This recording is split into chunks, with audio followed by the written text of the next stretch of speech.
Ngayong araw, kapag minahal mo ang isang tao, mamahalin mo ang lahat sa kanya. Mula sa kanyang ugali, pamilya at mga kaibigan. At tatanggapin mo lahat ng mga taong importante sa kanya. Pero may limitasyon ng lahat ng kilos, galaw at pagsasakripisyo. Hindi po sa lahat ng oras ay dapat na makisama tayo, lalo na kung nababago nito ang totoong ugali at personality natin. Dear Papa Dudut, siguro nga ay nakakabulag talaga ang pag-ibig. Madalas kasi kahit harap-harapan na ang mga rason para bumitaw ka, mas pipiliin mo pa ring magpatangay sa emosyon mo at mas gugustuhin mo pa ring magpakatanga dahil para sa'yo, mas mahalagang nagmahal ka. Hello Papa Dudut, ako nga pala si Abigail, 24 years old na ako at nakatira sa Marikina. Nagtatrabaho po ako bilang bantay sa computer shop ng tita ko na kapatid ni nanay. Hindi ako nakatungtong sa college dahil hindi na kinaya ng tita ko ang pagpapaaral sa akin. Bata pa lamang kasi ako ay naiwan na ako sa kanya ng mga magulang ko. Adik kasi sa sugal at alak si tatay at madalas ay nasasaktan niya kami ni nanay. Pinakiusapan ng mga tita ko si nanay na makipaghiwalay. Pero nagmatigas siya at naniniwalang magbabago pa si tatay. Hanggang nang umalis si tatay ay sinundan siya ni nanay at hindi na nila ako binalikan pa. Mula noon ay tita ko na lamang po ang nagpalaki at kumupkop sa akin. Dahil sa nangyari sa nanay at tatay ko, lagi akong pinagsasabihan ng tita ko na huwag basta-bastang magbo-boyfriend at naging aral din naman sa akin yon. Kaya nga siguro akong lumaking no boyfriend since birth o NBSB. Nagbago lang ang lahat nang makilala ko si Richard. Suki siya ng computer shop ng tita ko at naging close kami nang minsan siyang magpatulong sa resume niya. Mula noon kahit pa natanggap na siya sa trabaho bilang salesman sa mall na malapit sa amin ay dumadalas ang pagtambay niya sa computer shop. May itsura, mabait, masipag at gentleman si Richard. Kaya nga hindi ko itatanggi na kahit ilang buwan pa lamang ang lumipas. Nang magsabi siya sa akin na nagugustuhan niya ako ay umamin na rin ako sa kanya. Hanggang sa maging kami nga. Unang boyfriend ko siya habang pang-apat na girlfriend naman niya ako. Wala namang kaming naging problema sa relasyon namin maging sa tita ko. Boto siya para sa amin pero syempre lagi pa rin niya kaming pinapaalalahanan. Sisimulan ko ang kwento sa unang beses na ipinakilala ako ni Richard sa mga solid niyang kaibigan. Simula elementary, sina Rika, Alain at Lester. Masaya naman silang kasama Papa Dudut at masaya to the point na hindi ko na sila masyadong masakyan pa. Lalo na nga noong unang beses ko silang makilala sa birthday celebration ni Richard. Maingay sila, nagiinuman at nagkakantahan. Sabay-sabay nila akong wini-welcome noon sa barkada nila. Niyaya nila akong uminom ng alak, kumain at makipagkantahan sa kanila. Kaya lang medyo mahiyain kasi talaga ako Papa Dudut. Nung una nilakasan ko ang loob ko na kumanta ko sa videoke na nandun sa kanila. Pero hindi ko talaga kaya ang pakiramdam na parang pinagtitinginan o pinapanood. Kaya kahit na anong pilit nila sa akin na kumanta ay pinasa ko na lang sa kanila ang mic na hawak ko para sila na lamang ang magtuloy ng pagkanta. Uy mahal, okay ka lang ba? Sure ka ayaw mo nang uminom? Tanong ni Richard sa akin. Napansin niya siguro na medyo tahimik na ako ng mga oras na yon habang sila ay masayang nagtatawanan, nagiinuman at nagkakantahan. Oo, okay lang ako. Huwag mo kong intindihin. Nakangiting sagot ko sa kanya. Sure ka ha? Paninigurado pa niya na tinanguan ko na lamang. Grabe, buti nagkasundo kayong dalawa no? Parang ang tahimik mo lang kasi Abigail. Itong si Richard pa naman sobrang kalog kasama, as in. Pagkukwento ni Rica, maganda siya, matangkad at maputi pa ang kutis. Sinasabi mo pa, tayo na nga lang na mga kaibigan niya napapagod sa taas ng energy niya. Paano pa ikaw Abigail, na girlfriend ni Richard? Napapailing na dagdag ni Elaine, medyo boyish siya kung kumilos at magsalita. Alam niyo kung anong tawag doon? Opposite attracts. Wika naman ng boyfriend ko. Sus, daming alam ng pare ko Natatawang dagdag pa ni Lester. Pero Abigail, curious lang ako ha.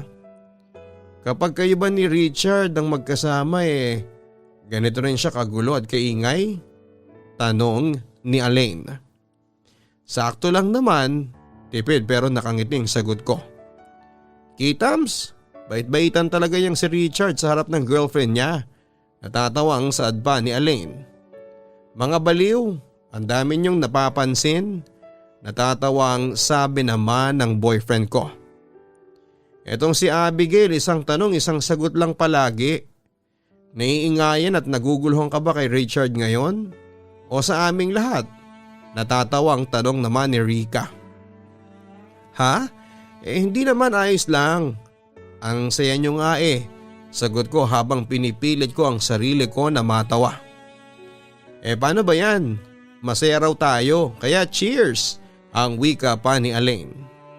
Cheers! Masayang tugon naman ang lahat maliban sa akin. Papadudot isang bagay ang na-discover ko kay Richard mula nang makilala at makasama ko sila na mga kaibigan niya. Sobrang solid nila.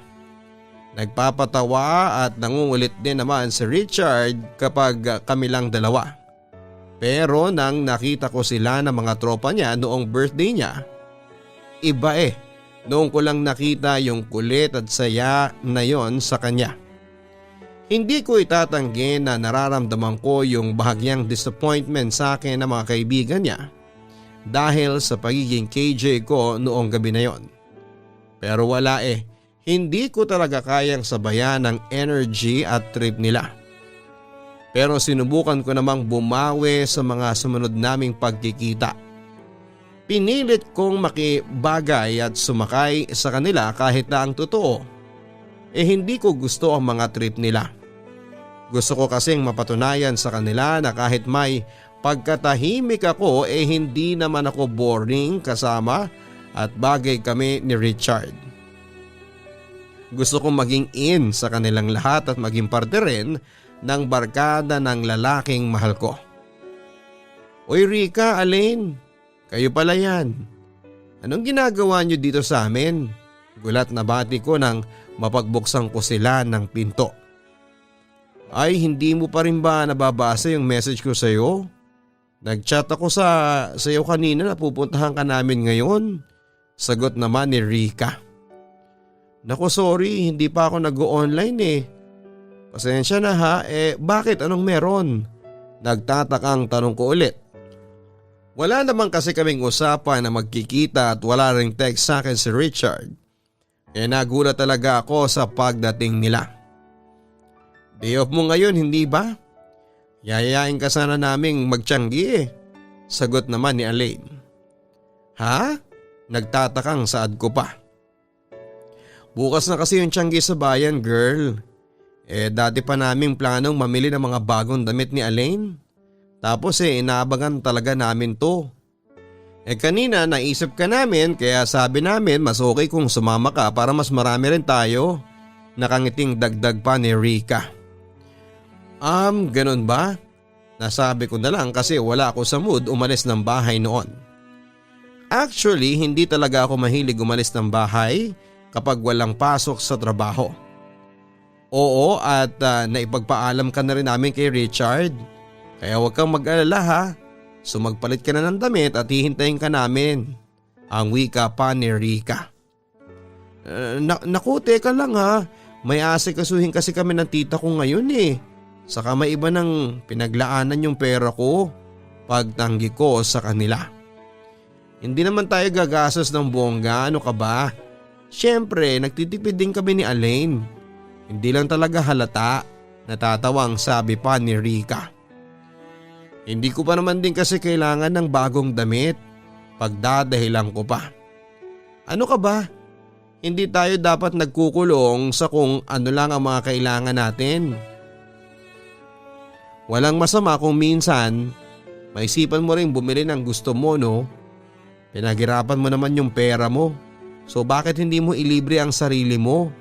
Pangungumbinsi ni Rika. Tama. Saka pang-OOTD lang naman ang bibili natin eh, kaya tara na. Dagdag pa ni Alain. Naku, pasensya na kayo ha. Hindi ko talaga carry eh. Saka nagpapatulong sa akin ang tita ko ngayon na maglinis dito sa bahay. Pagdadahilan ko ulit. Saglit lang naman tayo doon, sige na. Gusto mo eh pagpaalam ka namin sa tita mo? Tanong pa ni Rika. Siya talaga ang mas mapilit sa kanila ni Alain. Masikay din siya at parang medyo maarte pero mabait kung makipag-usap sa akin. Nako hindi na, baka mas lalo lang ding hindi pumayag yon. Kayo na lang at sa susunod na lang ako sasama. Promise babawi ako next time. Pasensya na talaga ha, ang wika ko. Hindi ko kasi ma-imagine ang sarili ko na sumama sa kanila nang hindi kasama si Richard. Kaya naman parang nakakailang talaga kung makikipag-banding ako na kaming tatlo lang ang magkakasama. Kaya kahit na anong pangungulit nila sa akin, hindi nila ako napilit na dalawa.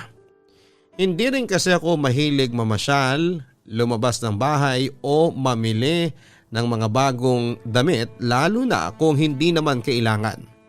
Mas gusto ko na magstay na lamang sa bahay namin, magdilig ng mga halaman, magluto o matulog. Pero nang umalis na sina Alain at Rika ay medyo na-guilty ako sa ginawa kong hindi pagsama sa kanila. Lalo na nang mabasa ko ang mga chat ni Rika sa akin na sinasabi nila noon. Sinasabi niya sa chat na mag-date daw kaming tatlo para maging close nila ako. Mag-food trip daw kami at pag-usapan namin si Richard at ang mga kalokohan niya na sila lang ang nakakaalam. Mag-girl banding daw kami para mas makilala namin ang isa't isa. Pati na rin pala si Richard ay nag-text sa akin noon at sinabi nga na pinagpaalam ako sa kanya ni Rika. Sinabi niya rin na sigurado siya na mas mag-i-enjoy ako kasi masayang kasama ang mga kaibigan niya. Sa punto na yon, Papa Dudut, ay saglit pa ako nag-isip bago ko tinawagan si Rika. Oy, hello Rika. Nasaan na kayo ni Alain? Nandiyan pa ba kayo sa Tiangge? Tanong ko. Wala pa, nasa biyahe pa lang kami ni Alain. Bakit? Pagbabalik, tanong niya. Ano kasi okay lang ba kung sumunod ako sa inyo? Medyo nahihiyang tanong ko. Talaga? Susunod ka sa amin? Sasama ka na sa amin? Natutuwang wika pa ni Rika. Oo sana kung okay lang, sagot ko. Ano ka ba? Okay na okay syempre, wika niya pa. O sige, magpapalit na ako ng damit ko. Kita na lang tayo mamaya ha. Bye. Paalam ko bago ko pinatay ang tawag. Kukuha na sana ako ng damit nang biglang mag-ring ang cellphone ko. Si Richard naman ang tumatawag. Oy mahal, hindi ka na raw sumama kina Rika? Tanong ni Richard sa kabilang linya. Ha, hindi mahal, sasama na ako. Susunod na lang ako sa kanila, sagot ko. Mabuti naman. Alam mo ba na sa lahat ng naging girlfriend ko ikaw lang ang niyaya nila ng ganyan? Wika niya. Talaga? Hindi nga. Hindi makapaniwalang sabi ko. Oo nga, sa iba kong ex, saka mga dating niligawan, wala silang nakasundo masyado eh. Kaya nga nagulat ako nang niyaya ka nila Rikang mamili. Sobrang dalang magaya ng mga yan. Medyo mapili rin kasi sila nila Elaine sa mga sinasamahan, lalo na si Rika. Halata mo naman sa kanya na medyo maarte siyang kumilos at magsalita, hindi ba? Kaya maarte rin yun sa pagpili ng isasama na kaibigan. Kaya ibig sabihin lang yan, mas gusto ka pa nilang makilala. Kaya mag-enjoy ka lang mamaya kasama sila ha. Mababait naman yung mga yan eh. Ang bilin pa ni Richard. Oo mahal, pasensya ka na ha. Ang hirap ko bang pakisamahan? Medyo malungkot na sabi ko. Hindi wala akong ibig sabihin na ganon. Ang point ko lang, gusto ka nila kaya sila ganyan sa'yo. Mukha lang silang matataray at mapang-asar pero mababait yung mga yon. May pagka-protective lang din talaga silang klase ng kaibigan pero wag kang matakot na maging kaklose nila. Sagot naman ni Richard. Papadudot sumama na nga ako kina Rika at Elaine noon. Naisip ko rin kasi na baka yun na nga ang paraan para maging close ko sila. Hindi ko rin kasi maintindihan ang sarili ko kung bakit parang naiilang ako sa kanila. Pero naging maayos naman ang lakad namin, yun nga lang. Kahit hindi ko kayang sabayan ng level ng paggastos at energy nila ay wala akong nagawa kundi ang sumakay na lamang sa mga trip nila. Ayoko na rin kasing magmukhang KJ sa mga paningin nila. Papadudot malakas sa gala, food trip at tambay ang barkada ni Richard. Pati nga sa gimikan at inuman ay malakas din sila. At dahil gusto ko nga na maging in sa barkada ni Richard ay pinilit kong isiksik ang sarili ko sa mga lakad nila kahit na hindi ako nag-i-enjoy. Kagaya na lamang noong isang beses na nagkayayaan sila ng karaoke bar dahil birthday ni Rika. Grabe yung lakas nilang uminom ng alak at mamulutan. Samantalang ako ay pangiti-ngiti lang habang nagpapakalasing silang apat. Nakakailang order na rin sila ng alak at pulutan hanggang sa magturuan sila kung sino naman ang susunod na magbabayad. Hindi ako umiinom ng alak at patikim-tikim lamang sa pulutan. Pero nagpresenta na akong magbabayad sa susunod na i-order nila. Sige, ako naman ang magbabayad ng susunod na order ninyo. Nakangiting sabi ko sa kanila.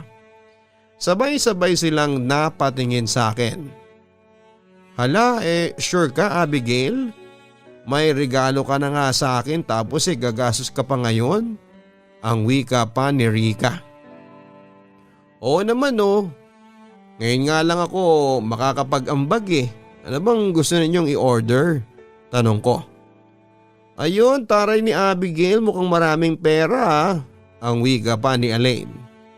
O hindi naman, tugon ko. Iba nang mahal ko, hindi ko na ma-reach. O dali, order na kayo ng gusto ninyo. Baka magbago pa ang isip niya, ang sabi naman ni Richard. Teka, isang bucket ulit. Ay, dalawa na pala. Baka mabitin na naman tayo. O okay lang ba Abigail? Ang baling pa ni Rika sa akin. Oo naman, walang problema, sagot ko. Ako naman gusto ko ng calamares at chicken wings nila. Masarap yun ang wika pa ni Elaine. Uy mahal yun sosyal mo naman, wag abusado. Natatawang saway pa ni Lester. Grabe siya, parang yun lang Saka pangmaramihan naman yun. Kaya naman di ba Abigail? Ang baling sa akin ni Elaine. Oo naman, ayos lang, sagot ko. O sige, basta sa akin nachos at saka cheese sticks lang Kasya na rin sa atin yun, ang wika pa ni Lester. Sige, ikaw mahal, tanong ko kay Richard. Sizzling tofu at saka sisig sana. Okay lang ba mahal? Patanong na sagot niya. Oo naman, ikaw pa ba? Natatawang sagot ko. Sure ka Kasya pa yung budget na dala mo? Medyo nag-aalala ang tanong niya. Oo, may extra pa naman ako dito, sagot ko sa kanya. Nang maka-order na kami ay nagpaalam muna ako na pupunta sa restroom at doon ay chinek ko ang dala kong pera. Ang totoo kasi ay hindi ko napaghandaan ang panlilibre ko na yon at napasubo lang din talaga ako. Medyo nakahinga ako ng maluwag nang makita ko na may extra pa akong pera. Pero nagulat ako nang mabasa ko ang text sa akin ni tita na kailangan ko na raw magbayad ng bill ng kuryente at cable namin kinabukasan. Doon ko naalala na ang ekstrang pera na dala ko ay para sa mga bayarin namin sa bahay. Saglit akong namroblema noon pero ayoko namang bawiin ang sinabi ko na manlilibre ako dahil mapapahiya lang ako lalo na sa kanila. Kaya naman tinawagan ko na ang kaibigan kong si Arlene para humingi ng tulong sa kanya. Hello Abigail, anong meron at napatawag ka sa ganitong oras? Tanong ni Arlene sa kabilang linya habang inaantok ang boses. Uy Arlene, buti na lang at gising ka pa bes. Wika ko. Pa, tulog na kamo ako. Buti umabot ka pa. Ano meron? Tanong niya ulit. Ano kasi may favor sana kong hihilingin sa'yo. Panimula ko. Ano yan? Parang kinakabahan ako sa sasabihin mo ah. Nasaan ka ba at parang ang ingay dyan? Nagtatakang tanong niya. Nasa karaoke bar na malapit dito sa mall. Birthday kasi ng kaibigan ni Richard, si Rika. Sagot ko. Aba, kailan ka pa natuto na mag-karaoke bar ha? Saka anong oras na tapos nasa labas ka pa? Ang wika ni Arlene. Matagal ko na siyang kaibigan kaya kilala niya ako na hindi ako masyadong nagpapagabi sa labas. Minsan lang naman to. Ayoko rin sanang sumama nung una kaya lang pinilit ako ni Richard. Saka naisip ko rin naman para makabanding ko ang mga kaibigan niya. Saka experience na rin. Alam mo naman first time ko lang yata sa ganitong lugar. Sagot ko. Ay sus! Ayan ka na naman sa pagpapa-impress sa mga kaibigan ni Richard. Ang sabi pa niya. Hayaan mo na. Ganito naman talaga ako dapat, hindi ba? Kapag may mahal kang tao, dapat mahal mo rin ang mga taong mahalaga sa kanya. Kahit mahirap, dapat isa yun sa mga matatanggap ko. Sagot ko naman. Hay, oo na lang. So ano na nga kailangan mo at napatawag ka? Tanong pa ni Arlene. Ano kasi bes bale mag-aamag ako sa birthday ni Riga. Pambili nila ng alak at mga pulutan. Ang problema wala akong extra kundi yung pambayad namin ng kuryente bukas. Nakasagot na ako rito nakakaya naman kung babawiin ko pa hindi ba? Pagsisimula ko sa kwento ko. So sinasabi mo na mas uunahin mo ang pagkain ni Richard at ng mga kaibigan niya kaysa sa kuryente ninyo? At sa mga bills na kailangan mong bayaran sa bahay? Bes naman. Walang masamang tumanggi pagdating sa ganyan. Medyo inis na sabi ni Arlene. Bes, hindi mo naiintindihan Ako yung nagkusa. Hindi naman nila hiniling sa akin na bumili ako ng mga kung ano-ano para sa kanila. Baka pwedeng pahiramin mo muna ako ng perang kakailanganin ko para sa kuryente namin. Babayaran ko rin kaagad pagkasweldo ko. Sagot ko naman. Hay, sinasabi ko na nga ba bes. Kung sa ganyang paraan mo lang din kinukuha ang loob ng mga kaibigan ni Richard, parang hindi naman tama at magandang tingnan ng ganyan. Pero buhay mo naman yan kaya alam ko na hindi ka makikinig sa akin. Basta hindi ako nagkulang sa pagpapaalala ko sa iyo ha. O siya, iaabot ko na lang bukas sa iyo yung pera na kailangan mo. Ang wika pa niya. Salamat talaga ng marami bes. Kaagad namang pasasalamat ko. Papadudot naiintindihan ko naman ang punto ni Arlene. Lagi niya akong pinagsasabihan na kung magugustuhan ako ng mga kaibigan nila Richard ay hindi ko raw kailangan na magpaka-trying hard sa sarili ko na makisama sa kanila. lalabas na lang daw ng naturalang bagay na yon. Pero kasi iniisip ko na lang na para rin naman sa amin ni Richard ang mga ginagawa kong yon.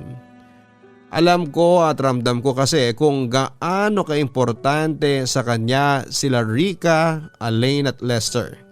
Kaya gusto kong maramdaman niyang mahalaga na rin sila sa akin.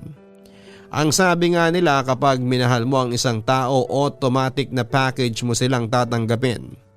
Mula sa ugali hanggang sa mga taong parte na ng buhay nila bago ka pa man dumating. At eto nga ang ginagawa ko ng mga oras na yon. Papadudot, hindi ko po itatanggin na nahihirapan pa rin akong makisama sa mga kaibigan ni Richard. Pero kahit na ganoon ay pinipilit kong huwag magpahalata. Kaya nagiging maayos naman kami. Tamang sakay sa trip ng shopping, karaoke, inuman at kung ano-ano pa. Kahit paano ay nag-i-enjoy din naman ako sa ibang bagay na first time ko lang ma-experience mula po nang mapasama ako sa mga kaibigan niya. Tulad na nga lang ng simpleng makeover sa sarili, manicure, pedicure, pagpapamassage, mga bagay na hindi ko pa nagagawa noon kakaisip sa ipon. Kaya nga hindi ko man masakyan lahat ng trip nila, at least ay may mga bagay pa rin akong nagugustuhan ko. Isa pa dahil din sa pagiging close ko sa mga kaibigan ni Richard, pakiramdam ko pati yung relasyon namin ay mas tumatag.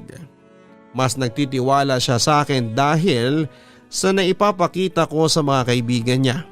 Nakaka-disappoint man minsan na madalas naming kasama sa mga lakad ang mga kaibigan niya ay ayos na rin sa akin yon. Ang mahalaga ay makita kong masaya si Richard. Hanggang sa umabot na nga na 2 taon ng relasyon namin, pero doon ko nagsimulang maramdaman na parang nagbabago na siya. Medyo naging mainitin ang ulo niya sa akin. Simpleng bagay lang kagaya ng pagpili ng damit na isusuot ko na tinatanong ko sa kanya ay kinakagalit kaagad niya. At ang isa sa mga pinaka nakakainis na nangyari noon ay yung habang nag-aayos ako ng gamit ko kasi sasama ako sa outing ng barkada niya, tapos bigla niyang sinabi na hindi na lang daw siya sasama. Nainis talaga ako noon, Papa Dudut. Kasi anong saysay ng pagsama ko sa outing ng barkada kung hindi naman pala siya kasama. Kaya naman nagsimula na ulit ang pagtatalo naming dalawa. Hindi na nga kasi ako sasama. 2 araw lang din naman kayo dun eh. May mga asikasuhin ako sa bahay, ang wika ni Richard noon. Ano may asikasuhin? Matagal nang nakaplano to eh. Pwede ba Richard? Kung kailan naman magbabiyahe tayo mamaya saka kapag gumagawa ng issue dyan? Inis na sabi ko. Ano bang issue sa hindi ko pagsama ha? Diyos ko naman Abigail, malaki ka na. Ano pa bang masama kung kayo-kayo lang ang matuloy? Naiinis na tanong pa ni Richard. Ewan ko sa iyo. Kung hindi ka sasama, hindi na rin ako sasama. Sagot ko sa kanya. Anong sinasabi mo na hindi ka na rin sasama, Abigail naman? Nasa akin ba yung mga paa mo para palagi mo na lang akong sundan? Huwag ka na ngang mag-inarte ng ganyan. Walang masama kung maghihiwalay naman tayo ng mga lakad kahit minsan lang. Wika pa niya. Ako pa? Ako pa ang nag-iinarte ngayon? Ikaw tong bigla na lang aatras dyan, hindi ba? Alam mo, hindi ko talaga maintindihan kung saan ang galing yung toyo mo eh. Ilang araw ka na ngang parang walang gana tapos ngayon ganyan ka pa? Kaya sige, wag na lang tayong umalis pareho. Para kung may problema ka rin, maayos natin yan. Ang sabi ko pa, Papa Dudut. Bago nilabas sa mga gamit na nilagay ko sa loob ng malaking bag ko. Abigail, ano ba? Bakit nilalabas mo naman yung mga gamit mo? Inis na tanong ni Richard. Wala na lang aalis.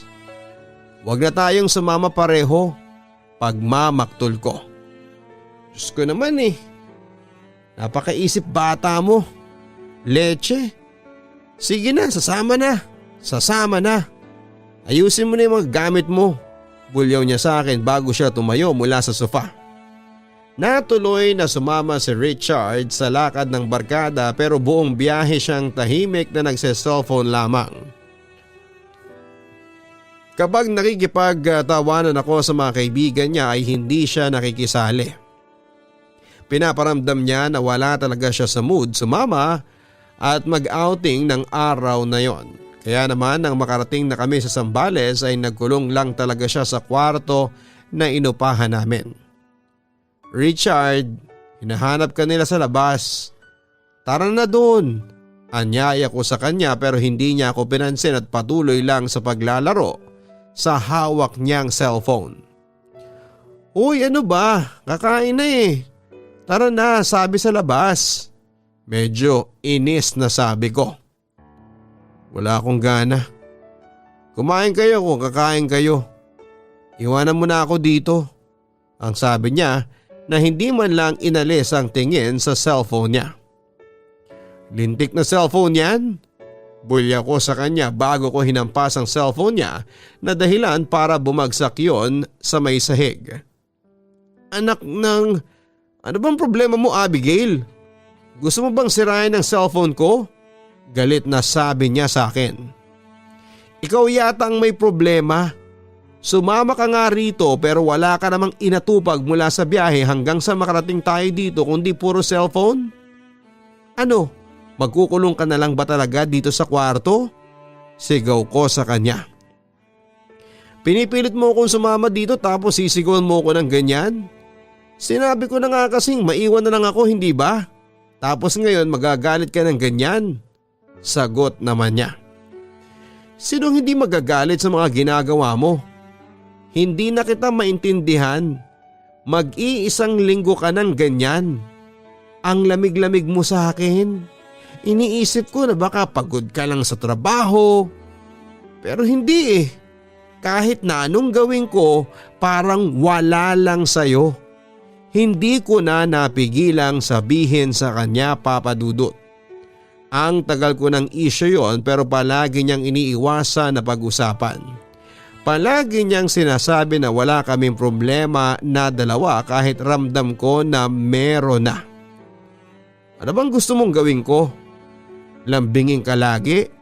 Diyos ko naman, Abigail oh. Tantanan mo nga yung mga drama mo. Napapailing na sabi niya sa akin. Hindi ako nagdadrama ng wala lang ha. Tingin mo ba gugustuhin kong awayin ka kasi trip ko lang? Na-bored lang ako sa relasyon natin, ganon? Hindi eh. Nagkakaganito ako kasi ganyan ka. Pwede ba kung may problema ka sa akin o sa relasyon natin sabihin mo? Hindi yung bigla ka na lang manlalamig dyan na parang wala na lang ako. Sagot ko sa kanya. Ewan ko sa'yo. Naririndi na ako sa mga sinasabi mo. Paulit-ulit na lang eh. Ikaw to nagbibigay ng problema sa sarili mo. Bahala ka na kung anong gusto mong isipin basta ako gusto ko nang makapag-isa. Ang wika naman niya. Wow ha? Parang ako pa yung may kasalanan ngayon? Gusto ko lang namang alamin kung bakit ka nagkakaganyan. Kung ano bang problema mo. Pero binabaligtad mo ko at nagagalit ka sa akin. Naiiyak sa inis na wika ko. Wala nga lang sabi eh. Pwede ba? Kung ayaw mong maniwala, wala na akong pakialam. Buisit, diyan ka na nga. Bulyaw niya sa akin bago niya ako iniwanang nag-iisa sa kwarto. Papa Dudut, mas naging malala pa ang sitwasyon namin ni Richard pagkatapos naming manggaling sa Zambales. Alam kong nakakahalata na rin ang mga kaibigan niya noon pero wala ni isang naglakas ng loob na magtanong sa aming dalawa. Pagbalik namin ay mas naging cold pa si Richard at halos hindi na niya ako kausapin. Litong-lito ako at hindi ko alam kung may nagawa ba ako o hindi nagawa para magkaganon siya. Hanggang sa isang linggo pa nga ang lumipas ay napuno na siya sa kakahabol ko sa kanya. Ipinagtulakan niya ako at nakipaghiwalay siya sa akin. Ang hirap, Papa Dudut, ni hindi ko alam kung ano bang iisipin ko sa nangyari sa aming dalawa. Parang ang bilis ng lahat. Hindi ko matanggap kaya kahit hiwalay na kami ay pinilit ko pa rin sumama sa mga lakad nila ng tropa niya. Nasa group chat pa rin nila kasi ako kaya nalalaman ko ang mga lakad nila. Isa pa ay hindi naman ako iniwan nila Rica, Alain at ni Lester sa kabila ng breakup namin ni Richard. Nag-reply din sila sa mga text at chat ko kaya talagang umasa pa rin ako na baka kapag nakita niya akong hindi ako nawala ay magkakaayos kami ulit at babalik sa dati. Kaya naman sinubukan ko ulit siyang kausapin nang puntahan ko sila ng barkada niya sa tambayan nila. Kaya lang kagaya po ng dati, iniwasan nila lang din ako pero kaagad ko siyang hinabol. Richard? Richard, saglit lang naman, parang awa mo na. Medyo naiiyak na paghabol ko sa kanya. Nasa may labas na kami ng karaoke bar at mabuti na lang at walang masyadong tao sa paligid noon. Utang na loob, Abigail. Tantanan mo na ako. Ano pa bang gusto mo? Break na tayo, hindi ba? Kailan mo ba ako titigilan? Aniya nang humarap siya sa akin. Hanggang hindi ko nalalaman kung bakit tayo nauwi sa ganito. Akala mo ba madaling maiwan sa ere ha? Oras-oras iniisip ko kung saan ba ako nagkamali o nagkulang sa'yo para iwan mo na lang ako ng ganong kadali.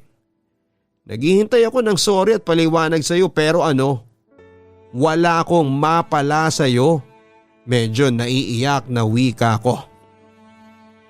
Hindi lahat ng bagay kailangan pa ng paliwanag. May mga pagkakataon na kapag sinabing tapos na yun. Huwag ka nang magtanong pa. Ang sabi naman niya. Malamig ang boses niya at parang hindi man lang naapektuhan kahit nakikita niya na nasasaktan na ako. Pasensya ka na pero hindi ako yung tipo ng tao na makukuha sa ganyan. Kailangan ko ng paliwanag mo, ng mga rason mo. Kailangan ko yon para naman makausad na ako sa iyo. Kasi hirap na ako eh. Naiiyak na sabi ko pa. Hindi mo na kailangan ng marami pang dahilan para umusad, Abigail. Yung iniwan kita, sapat na yon. Hindi ko na kailangang mag-sorry pa o magsabi ng magagandang salita kasi sa hiwalayan lang din naman ang punta nito. Kaya pwede ba makontento ka na lang sa kung anong alam mo? Tigilan mo na ako! Sigaw pa niya. Ang dali-dali sa iyong patigilin ako? Palibasa hindi naman ikaw yung naiwan eh. Hindi ikaw yung kumwestiyon sa sarili mo kung mali ba ang pagmamahal na naibigay mo. Ang dali-dali para sa iyo kasi ikaw ang bumitaw. Paano mo naatim yung ganyan? Na para bang wala tayong pinagsamahan, paano? Naiiyak na sumbat ko sa kanya. Ang problema kasi sa iyo, pinipilit mo pa rin kumapit kahit matagal ka nang binitawan. Alam mo kung ano ang dapat mong gawin? Bumitaw ka na rin. Hindi yung mas hinihigpitan mo pa ang kapit. Ikaw na ang nananakit sa sarili mo at hindi na ako. Sagot naman niya. Ang kapal ng mukha mo? Ang kapal-kapal mo? Paliwanag lang naman ang hinihingi ko sa iyo. Yun lang eh. Nanggigigil na wika ko at gusto ko siyang sampalin pero pinigilan ko ang sarili ko. Tama na, Abigail. Tama na. Kahit na anong klaseng paliwanag pa ang marinig mo sa akin, wala nang magbabago kaya pwede ba? Tigilan mo na ako at ang mga kaibigan ko. Sagot niya lang sa akin bago ako iniwanan.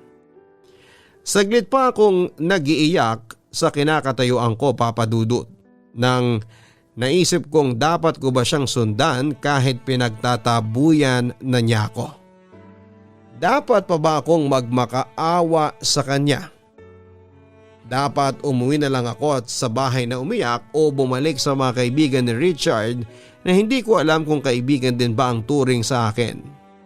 Ang huli ang pinili ko, Papa Dudut, ay bumalik ako sa loob ng karaoke bar kung nasaan ang barkada ng ex-boyfriend ko at kinausap ko sila.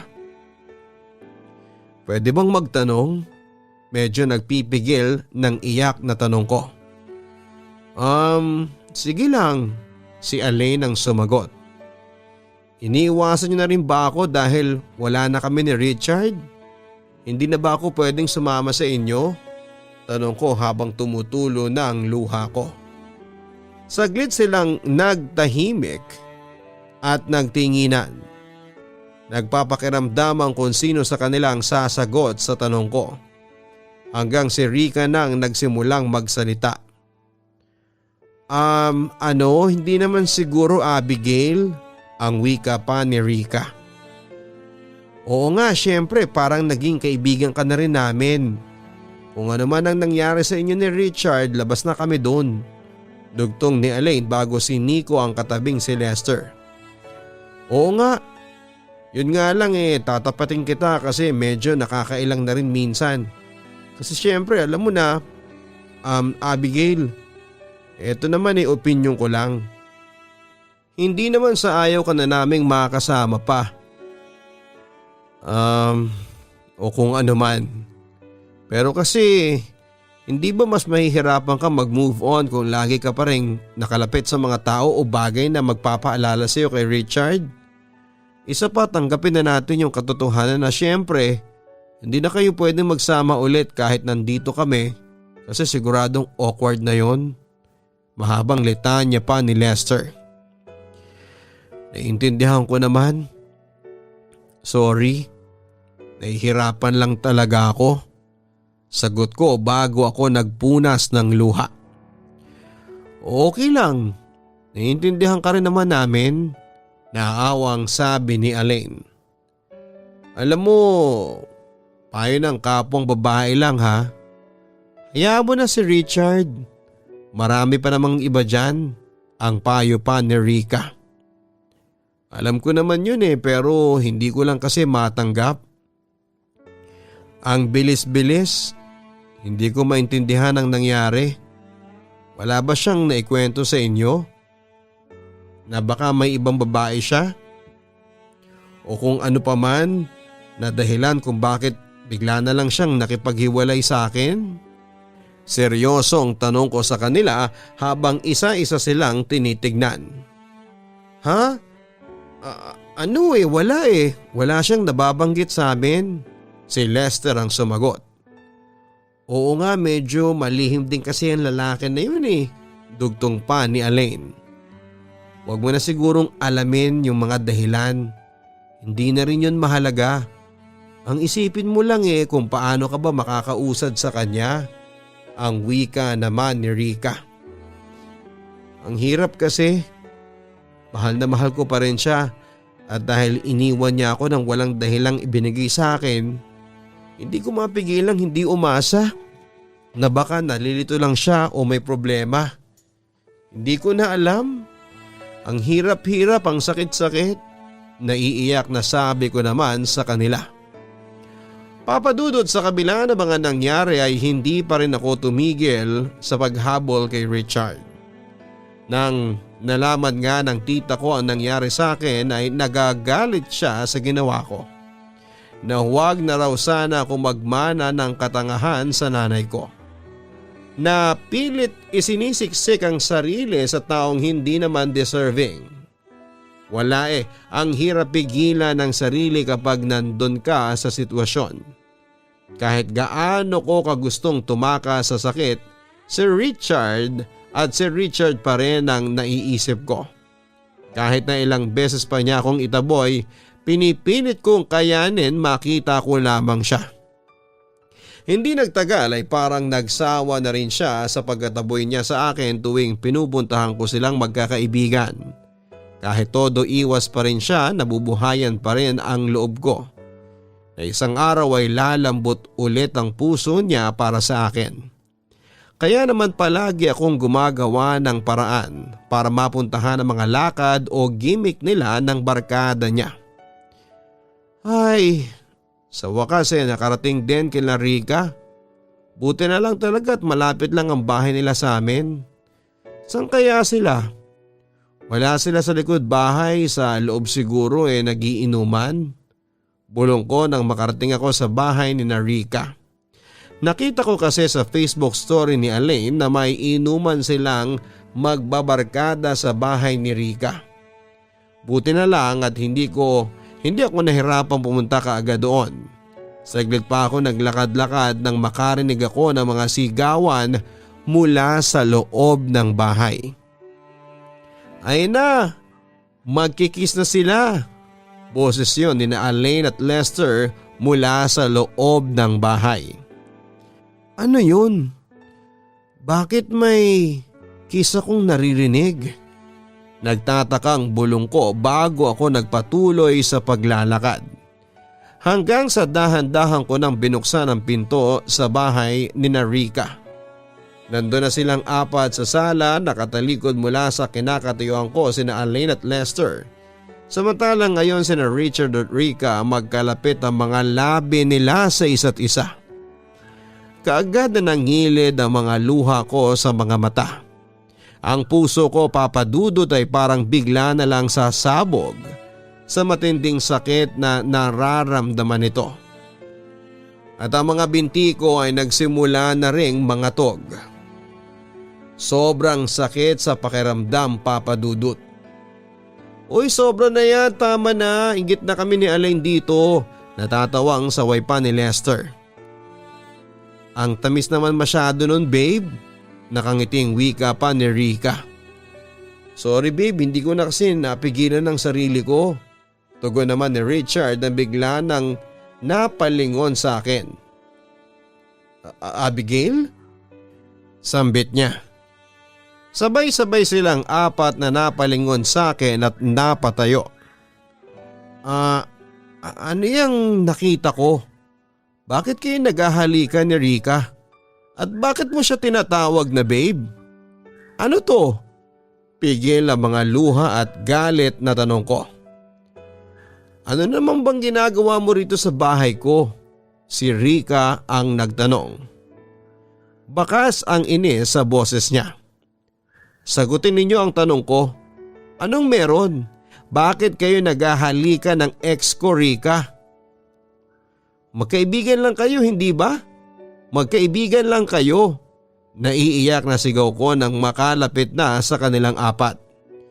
Gusto kong umasa na oo ang sasagot nila sa tanong ko kahit parang imposible dahil sa mga nakita ko. Abigail, relax ka lang. Pagpapakalma naman ni Elaine. Sagutin niyo na lang ako. Ikaw, Richard, kaya mo ba ako iniwan dahil sa babae na yan? Tanga na ako kung tanga pero hindi ako bulag ha. Hindi gagawin ng magkaibigan na maghalikan at magtinginan ng katulad ng ginawa ninyo kanina. Sigaw ko. Sabihin mo na nga para matapos na to, Richard. Para tantanan na rin tayo niyan. Utos pa ni Rika. Pero Rika, may pag-aalinlangan na nasabi lang ni Richard. O ako na magsasabi, paghahamon naman ni Rika. Huwag na kayong magturuan. Sabihin niyo na lang yung totoo. Sigaw ko pa. Oo na. Kaibigan ko si Rika pero mag-ex din kami, okay? Siya ang unang girlfriend ko nung tayo pa. Hindi ko alam pero unti-unting parang bumalik yung nararamdaman ko para sa kanya. Lalo na tuwing nagkikita kami sa trabaho. Hindi ko alam kung bakit at paano pero bigla ko na lang naramdaman na mahal ko na siya ulit. Seryosong sagot naman ni Richard. Hayop ka? Mga hayop kayo! Sigaw ko. Gusto ko silang sugurin dahil ilang hakbang na lang ang layo nila sa akin. Gusto kong sampalin sa bunutan sila pero pinigilan ko ang sarili ko. Sinubukan ko namang pigilan ang nararamdaman ko, maniwala ka. Pero umamin din siya sa akin na mahal pa rin niya ako. At sumaya ako dahil doon. Kaya naisip ko na kung pareho naman pala kami ng nararamdaman, bakit ko pa pipigilan, hindi ba? Pero hindi ko na rin sinadya ang lahat, Abigail. Ang sabi pa ni Richard. Sobrang kapal ng mukha niya na sabihin pa yon sa akin at parang walang pakialam sa akin kung ano man ang nararamdaman kong sakit. Hayop ka? Iniisip mong mararamdaman ninyong dalawa pero ako? Hindi mo man lang naisip? Ako yung girlfriend mo noon pero sa iba ka pala masaya. Sinadya mo man o hindi, may choice ka pa rin, Richard. Nasa sayo kung anong pipiliin mo at mas pinili mong saktan ako para sa kakatihan ninyong dalawa. At ikaw, Rika, ang plastic mo. Ang kapal ng mukha mo. Paano mo naatim na humarap sa akin noon habang nilalandi mo pala ang boyfriend ko? Kaya pala wagas kang magpayo sa akin na kalimutan na si Richard kasi naglalandian na kayong dalawa. Sigaw ko. Huwag mong isisi sa amin lahat ng sakit na nararamdaman mo, no? Siguro nga kami ni Richard ang nagsimula niyan pero ikaw ang nagtuloy.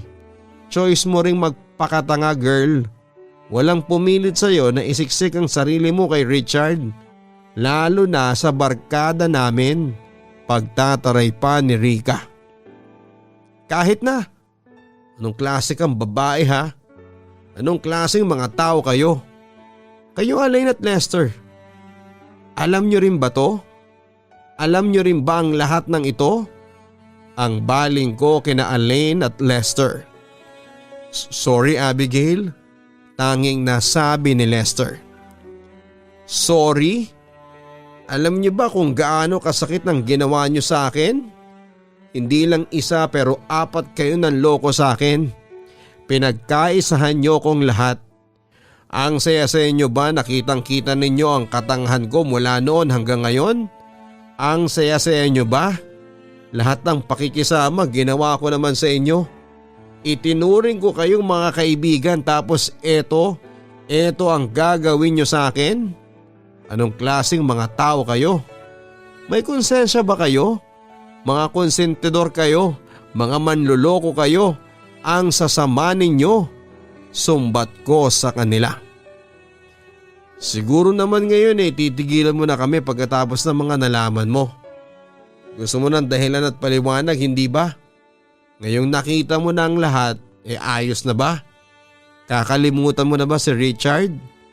Kasi kung pagod ka na maghabol, mas lalo kaming pagod na sa kakaiwas namin sa'yo. Pero ang manhid mo, girl, para hindi maramdaman yon. Sigaw pa ni Rika.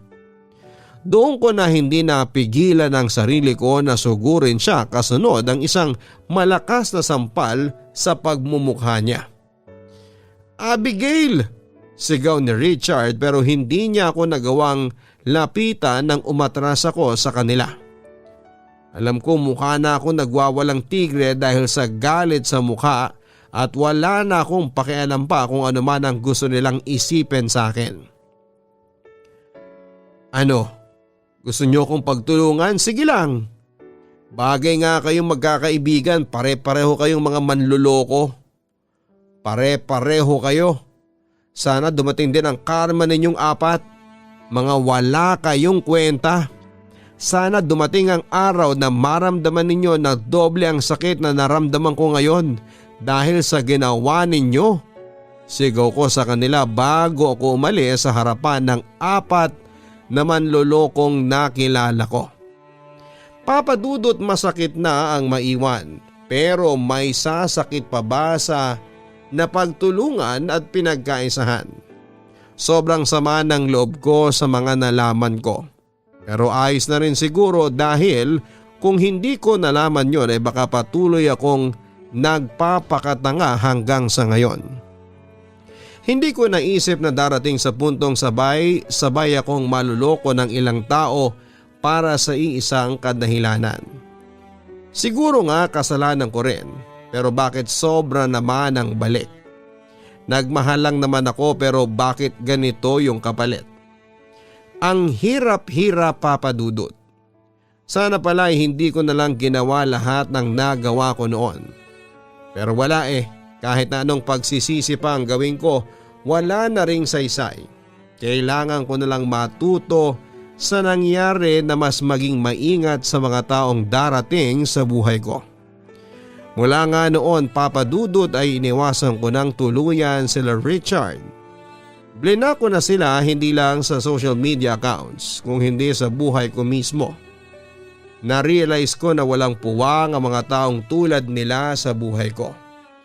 Salamat sa pagbibigay ng pagkakataon na ikwento ang buhay ko, Papa Dudut.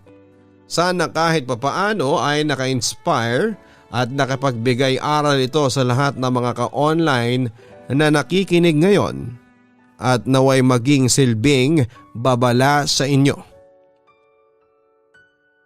Lubos na nagpapasalamat, Abigail.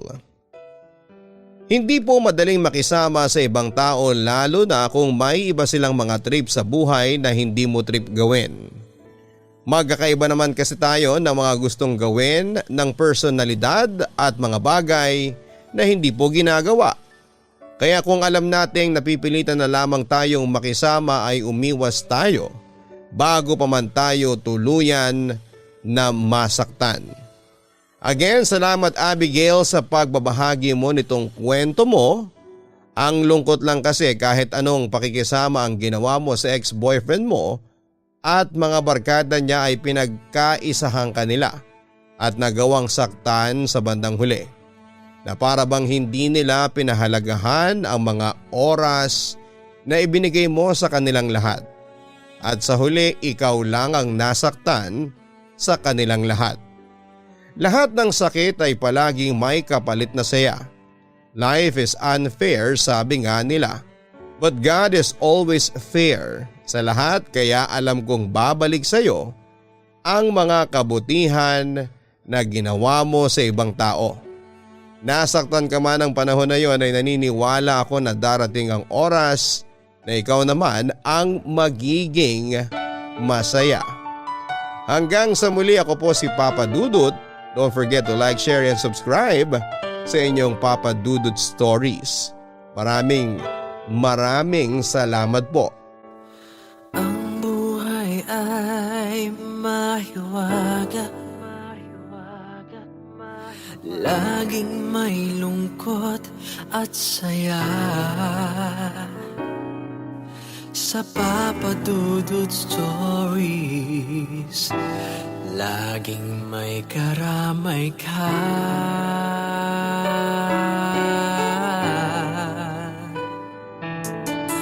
Mga problemang kaibigan, dito ay pakikinggan ka. Sa Papa Dudut Stories, kami ay iyong kasama.